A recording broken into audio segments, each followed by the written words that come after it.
Shalom saudara-saudara, berjumpa lagi bersama dengan saya Pendeta Rio Pasaribu. Apa kabar kita semua? Saya percaya kabar kita pasti baik-baik saja. Pada hari ini saya mau bagikan bagi kita video cuplikan bagaimana viral di sosial media bahwasanya ada seorang artis terkenal yaitu bernama Marsanda diduga murtad. Ya saudara-saudara, bahkan artis Marsanda ini dalam segala duka, dalam segala persoalan yang dihadapinya, dia bercerita di podcast dari seorang Daniel Manata, ya. Dan ketika dia menceritakannya, maka dia mendapatkan jawaban firman Tuhan lewat hambanya Daniel Manata. Dan agama dari seberang mengira bahwa Daniel Manata telah mengkristenisasikan yaitu seorang artis tersebut. Apakah betul demikian? Mari kita simak cuplikan berikut ini. Setelah podcastnya yang viral ketika mengundang Ustadz Abdul Somad, banyak netizen khususnya umat muslim yang mendoakan agar Daniel Mananta ini segera mendapatkan hidayah dan segera mualaf. Bahkan sempat beredar sebuah rumor bahwa Daniel ini katanya telah mualaf, tetapi ternyata hal tersebut tidak terbukti sampai sekarang ya. Nah, baru-baru ini Daniel Mananta kembali lagi mendapatkan sorotan yang juga secara khusus dilakukan oleh netizen muslim ya. Dan sorotan itu terjadi ketika Daniel Mananta mengundang seorang artis bernama Marsyanda. Dan di dalam podcast tersebut ada adegan di mana Daniel Mananta mendoakan Marsanda dan mengatakan bahwa Tuhan Yesus memegang tangan Marsanda. Konten tersebut dirilis dengan judul Tangis Marsanda Pecah Saat Ceritakan Tentang Sang Ayah, part ketiga. Jadi di dalam podcast ini, Marsanda itu curhat bagaimana dia menceritakan pengalaman-pengalaman yang tidak menyenangkan dalam kehidupannya. Bahkan dia juga merindukan sosok ayahnya dan kemudian terjadilah adegan seperti di dalam video ini. Tolong dong kasih tahu Caca si ayat ini yang dari Alkitab nih, dari Mazmur 27:10. Lo baca aja. Sekalipun ayahku dan ibuku meninggalkan aku, namun Tuhan menyambut aku. Gue gak pernah ngerasa ditinggalkan oleh Tuhan. Even though seberat apapun gitu yang gue alamin. Kan di situ kan dibilang Tuhan menyambut aku gitu kan. I feel like ada beberapa orang yang berpikir bahwa untuk kita disambut oleh Tuhan atau merasa dekat dengan Tuhan tuh takes effort. Ada yang beberapa yang berpendapat gitu. Itu, ya.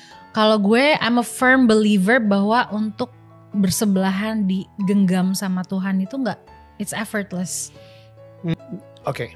Selama lu di waiting room itu, yes, God has been holding your hand so much. And I am a firm believer that itu Yesus. Now, what I'm saying is, di sini, ketika pintu itu dibuka, Tuhan yang menyambut lo, gitu. Mulai dari hari ini, God is saying to you, I wanna be your father. Okay?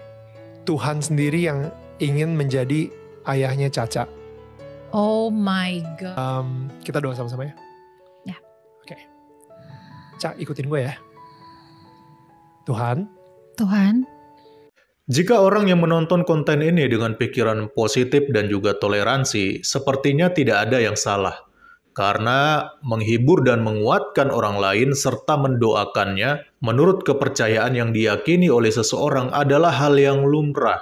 Apalagi Marsanda sendiri tidak keberatan, bahkan dia merasa lega setelah banyak menceritakan kisahnya di dalam podcast ini bersama Daniel Mananta. Tapi yang mengherankan adalah banyak yang kepanasan dan menganggap ada misi terselubung di dalam podcast Daniel Mananta ini. Bahkan Daniel dianggap telah melakukan kristenisasi secara terselubung kepada narasumbernya yaitu Marsanda. Dan setidaknya itu yang terlihat di dalam komentar-komentar berikut ini. Daniel kayak berkhotbah untuk Caca. Caca itu imannya kuat. Ada udang di balik batu, padahal ilmu Islam Caca kuat. Gak bakal ngaruh, waduh. Inilah ya, memang tetangga kita ini dikit-dikit bawaannya curiga terus lo ya. Padahal ini Marsanda ini atau yang dipanggil Caca ini juga kan sudah dewasa ya. Dia bukan lagi anak kecil. Dan kita tahu memang mereka berdua mempunyai latar belakang agama yang berbeda. Caca Islam dan Daniel Mananta itu seorang Kristen, Katolik ya. Tapi kan nggak masalah kalau mereka saling sharing, ya, saling menguatkan, apalagi saling mendoakan. Dan netizennya kan bilang itu, Caca itu ilmu Islamnya kuat, nggak bakal ngaruh. Ya udah. Jadi kenapa Anda yang repot, Anda yang kepanasan? Kalau Caca ilmu Islamnya kuat, ya berarti nggak ada masalah dong. Kalau memang dia nggak bakal terpengaruh. Kenapa Anda harus takut? Hati-hati, kuatkan iman kita semua, ada sesuatu di obrolan tetangga kita. Ini adalah salah satu ciri netizen yang cenderung merasa curiga ya. Puji Tuhan, saudara-saudara, baru saja kita menyimak video cuplikan tadi. Ya, kalau kita melihat video cuplikan ini, apakah artis ini akan murtad? Ya, jawabannya adalah, saudara-saudara, apakah dia murtad nanti atau tidak, itu bukan urusan saya dan itu bukan urusan mereka. Tetapi itu adalah urusan Tuhan sendiri. Tetapi yang perlu mau saya katakan kepada kita, bahwa Daniel Mananta tidak sedang mengkristenisasikan seorang artis Marsanda ini. Tetapi Daniel Mananta sedang menceritakan kebaikan Tuhan. Alkitab mengatakan jika seseorang tahu bagaimana seharusnya berbuat baik, tapi tidak melakukannya, maka ia berdosa. Jadi Daniel Mananta sedang melakukan firman Tuhan, sedang menceritakan kebaikan Tuhan, karena artis tersebut telah mencurahkan isi hatinya dan dia mendapatkan jawaban firman Tuhan. Dan firman Tuhan yang disampaikan lewat hambanya Daniel Mananta yang mengatakan, sekalipun ayahmu dan ibumu meninggalkan engkau, namun Tuhan menyambut engkau. Daniel Mananta tidak sedang menceritakan tentang agama, tetapi Daniel Mananta sedang menceritakan Tuhan, yang mana kita tahu Tuhan adalah Sang Pencipta, Tuhan adalah yang Maha Kuasa. Dan yang Maha Kuasa itu adalah bersifat publik, boleh diceritakan kepada semua orang. Apapun agama, ras, dan sukunya, kalau bercerita tentang Tuhan, itu adalah suatu kewajiban yang harus kita beritahu, saudara-saudara. Nah, saudara-saudara kasih Tuhan, dikatakan dalam Yesaya, dalam Mazmur, ya, dalam Mazmur 68 ayat 5 sampai 6, beginilah firman Tuhan. Bernyanyilah bagi Allah, mazmurkanlah namanya, buatlah jalan bagi Dia yang berkendaraan melintasi awan-awan. Namanya ialah Tuhan, beria-rialah di hadapannya, Bapa bagi anak yatim dan pelindung bagi para janda. Itulah Allah di kediamannya yang kudus, Tuhan yang Maha Kuasa.